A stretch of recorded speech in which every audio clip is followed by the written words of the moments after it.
Something happened 63 years ago that's haunted me my entire life. I've never told anyone about it until now. It's official, I'm an old man. For the last couple years, I've comforted myself by saying I'm in my early 70s, but math is simple and unforgiving. Today is my 75th birthday, and God, the years do fly.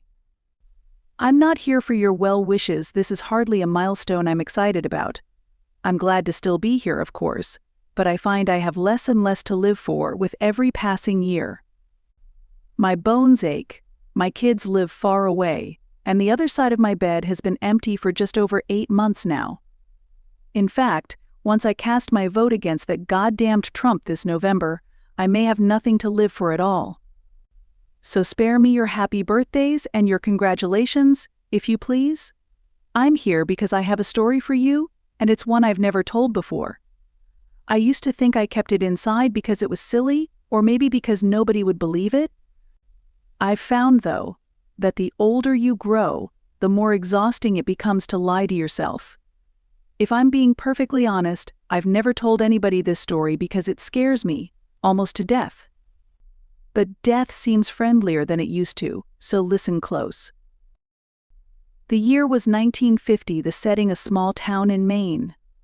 I was a boy of 9, rather small for my age, with only one friend in the world to speak of, and his family, seemingly on a whim, decided to move 2,000 miles away. It was shaping up to be the worst summer of my life. My pop wasn't around and my mom was a chore whore. Boy, was I proud of myself when I came up with that one, so I wasn't apt to hang around the house. With some hesitation, I decided the public library was the place to be that summer. The library's collection of books, particularly children's books, was meager to say the least. But within the walls of that miserly structure, I would find no undone chores, no nagging mother, God rest her soul, and perhaps most importantly, no other children with whom I would be expected to associate. I was the only kid with a low enough social status to spend his precious days of freedom sulking amid the bookshelves, and that was just fine with me. The first half of my summer was even more dreadful than I had imagined it would be. I would sleep in until 10, do my chores, and then ride my bike to the library, and by bike, I mean rusty log of shit attached to a pair of wheels. Once there, I would split my time between unintentionally annoying the elderly patrons and deliberately doing so.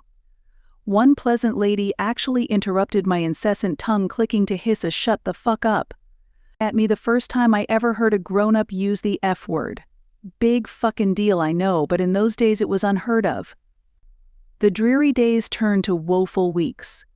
I had actually begun praying for school to start again until I discovered the basement. I could have sworn I'd roamed every inch of that library, but one day, in the far corner behind the foreign language collection, I stumbled across a small wooden door I had never seen before. That was where it all began. The door was windowless and made from oak that looked far older than the wall in which it rested. It had a knob of black metal that quite literally looked ancient. I wouldn't have been surprised to learn it was crafted in the 17th century. Engraved on the knob was what appeared to be a single footprint. I had the sense that whatever lay beyond this door was forbidden to me, and therefore probably the most interesting thing I would encounter all summer. I quickly glanced around to make sure nobody was watching me, then turned the heavy knob, slipped behind the door, and shut it. There was nothing, only darkness. I took a couple of steps and then stopped, unnerved by the totality of the shadow which surrounded me. I waved my hands in front of me in an attempt to find a wall or a shelf or anything to hold on to. What I actually found was far more subtle, a small string, dangling from above but far more useful. I grabbed it firmly and pulled it down. Back in the day, lots of light bulbs were operated with strings, and this was one of them. My surroundings were instantly illuminated. I was standing on a small, dusty platform that looked as though it hadn't seen life in quite some time. To my left was a crickety-ass spiral staircase, made of wood and appearing ready to collapse at any second.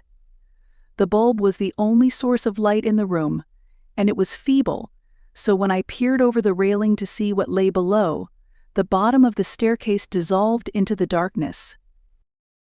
I was beginning to feel scared. This place, wherever I was, seemed to have no business in a town library. It was as though I were in a completely different building. But no 9-year-old likes to let a mystery go unsolved. Looking back, I wish I could tell my prepubescent self to turn around, go back, do anything else besides descending that staircase. You'll be spared a lot of sleepless nights, I'd say. But of course, I didn't know that then, and I may not have listened even if I had. So instead of turning back, I took a deep breath, gripped the railing, and glared resolutely forward as I began my descent. The wood on the railing was dry and covered with splinters.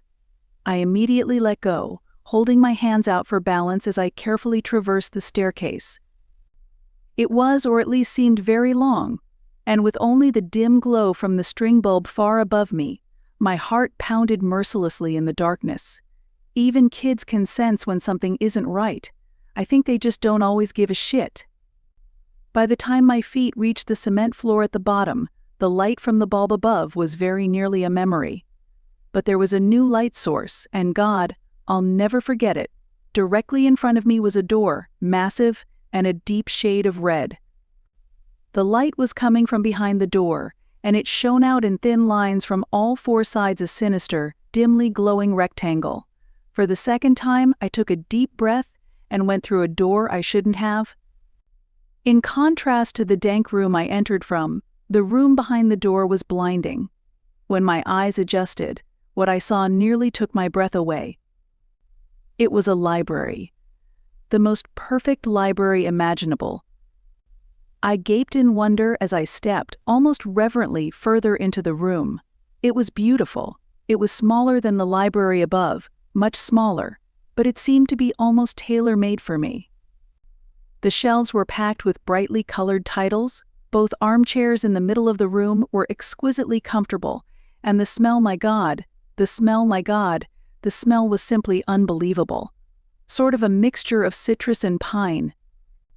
I simply can't do it justice with words, so I'll suffice it to say that I've never smelled anything better. Not in my 75 years. What was this room? Why had I never heard of it before? Why was nobody else here? Those were the questions I should have been asking. But I was intoxicated. As I gazed around at all the books and basked in the smell of paradise, I could only form one thought: I will never be bored again. In truth, boredom only hid from me for 3 years. It was on my 12th birthday, 63 years ago to this day, that everything changed. Before that day, I visited my basement sanctuary as often as I could, usually several times a week. I never saw another soul down there, yet strangely remained free of suspicion. I never removed a book from that room, but instead would pick up a particular volume wherever I had stopped reading during my previous visit. I sat, always in the same deep purple armchair, and always leaving its twin barren and directly across from myself. That armchair was mine. The other was, well, I suppose I couldn't have articulated it then much better than I can now. But it wasn't mine, that's for damn sure. On my 12th birthday, I arrived later than usual. My mom had invited a couple classmates and some cousins over to our house to celebrate, a gesture which I found more tedious than touching. Really, I just wanted to spend my birthday sitting and reading and smelling paradise. Eventually, our guests went home, and I made it to the library about 15 minutes before closing time. That didn't matter, the workers never checked down there before they locked up. I was free to stay as late as I wished. This particular night, I was devouring the final chapters of an epic adventure: knights, swords, dragons, and the like. I didn't smell it until I read the final words and closed the book. The once exquisite aroma of that room had turned sour. I sat for a moment, unsettled. Objectively, I could recognize that the smell was actually the same as it had been before, that mixture of citrus and pine. I just perceived it differently, and I didn't like it anymore. It was the nasal version of an optical illusion, you know, the one that looks like a young woman glancing backward, but all of a sudden you see that it's really an old woman facing toward you. You can't unsee that, and I couldn't unsmell this. The spell was broken. The odor also seemed, for the first time, to be coming from somewhere specific. With a fair amount of trepidation, I stalked around the room, sniffing the air like a crazed canine until I came to a shelf near the back. The shelf was perfectly normal, with the exception of one title, a large, leather-bound cover of solid faded maroon, with one striking black footprint at the top of the spine. This was the source of the smell. I opened the front cover and saw one sentence scrawled neatly in blood-red ink atop the first page. "Rest your sorrows down, friend, and leave them where they lie." I stared at this sentence, mesmerized, as I began to retreat to my chair. I turned a page, blank. The smell became stronger. Another page, blank, and the smell grew stronger still. I stopped for a moment, suppressed a gag, and continued walking. Then, as I neared the armchairs, I turned one final page, and there, in the same sinister print, was the last thing I expected to see: my own name. I dropped the book. I began to sprint toward the door, but as I shifted my gaze forward, my heart leapt to my throat and I stopped in my tracks. The empty chair wasn't empty anymore. An aged man in a suit sat before me, one leg crossed over the other, contemplating me with piercing gray eyes and a light smirk. This was all too much. I fell to my knees and expelled the contents of my stomach onto the carpet. I wiped my mouth, staring at my vomit, when I heard the man let out a chuckle. I stared at him disbelievingly. "Who are you?" I asked, panic in my voice. The man leapt to his feet, grabbed me gently by the shoulders, and helped me to my chair. He sat, once again, in his own. "I fear we got off to a bad start," he said, glancing at the pile of sick on the carpet. "The smell? It does take some getting used to." "Who are you?" I repeated. "Tonight you will know hardship like you've never before known," he said. "I come as a friend, offering you refuge from it, and from all other storms which lie ahead." I wanted nothing more than to leave at that moment, but I remained seated. I asked him what he was talking about. "Your mother is dead, my boy, by her own hand in her kitchen." "The scene is gruesome, I must admit," he said in sorrowful tones, but was there a playful glint in his eye? "Surely you wish to avoid this path. I can show you a safer one." My blood ran cold at the horrors this man spoke of, but I did not believe him. "What do you want with me?" I demanded, trying to sound braver than I felt. He laughed, an old, raspy yelp that seemed to shake him to his bones. "Nothing but your friendship, dear boy," he said. Then, sensing I found his answer inadequate, he expounded. "I want you to come on a journey with me. My work is noble, and you will make a fine apprentice. And maybe, when I'm done," he sighed tiredly, running his bony fingers through his thin white hair, "maybe then, my work can be yours." I stood up, shuffling toward the door but never breaking his gaze. "You're crazy," I told him. "My mom isn't dead, she's not." "See for yourself, if you must," he said, gesturing toward the door. I threw him a contemptuous glare and bolted for the exit. As my hand closed around the knob, he said my name softly. In spite of myself, I turned around. "Your road won't be easy, friend. If it ever becomes too much for you, and I mean ever," he said, pausing to sweep his hand over the room, "you know where to find me." I slammed the door behind me and took the decrepit stairs 2 at a time. I exited the library, clambered onto my bike, and hightailed it home. The front door was wide open. I dismounted, leaving my bike in a heap on the ground, and approached the house cautiously. The old man was lying. He must have been. Still, tears began to sting my eyes. Heart pounding, I stepped inside and called for my mother. I heard no answer, so I turned into the kitchen. To this day, I don't know why she did it. I've lived in that small town in Maine my entire life, although I've kept mostly clear of the public library. Once, in my late 20s, I summoned the courage to step inside. Life was good at that time, and my fear had begun to morph into idle curiosity. Where the door to my basement sanctuary once stood was only a blank wall. I asked the librarian what had become of that basement, though in my heart I knew the answer. There was no basement, she said. There had never been a basement.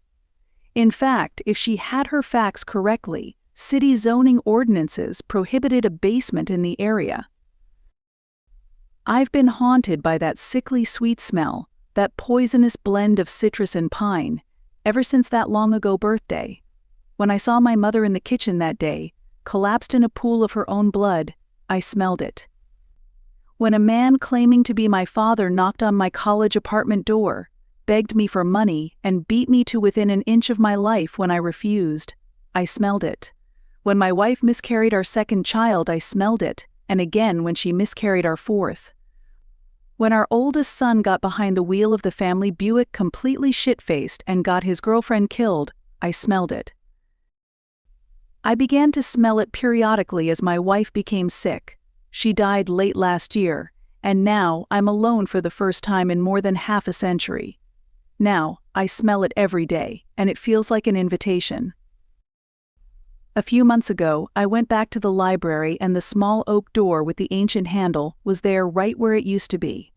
My evening walk has brought me past that library every day since, but I haven't gone inside.